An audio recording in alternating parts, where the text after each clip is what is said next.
তো বৃষ্টির মধ্যে ছাতা মাথায় দিয়ে চলছে একটা এসির কাছে, ক্যারিয়ারের এসি।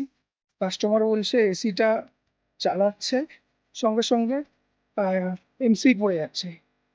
তো এখন যাচ্ছি, দেখি কি প্রবলেম হচ্ছে, ওটা গিয়ে দেখছি।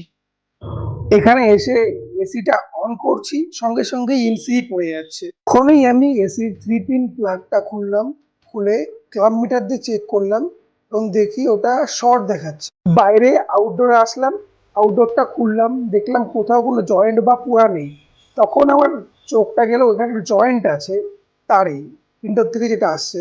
তো ওটা আমি খুললাম, খুলে দেখি ওখানেই পুড়ে গেছে। তো ওটা ভালো করে জয়েন্ট করে দিলাম।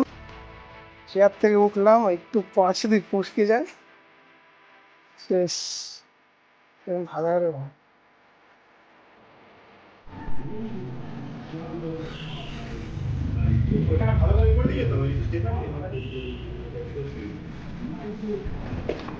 এমনি তো ওই র্যাপিং টেপগুলো হলে অনেক মোটা হয়, তারপর আবার 3 4 বার করে দিয়েছি, কমপ্লিট।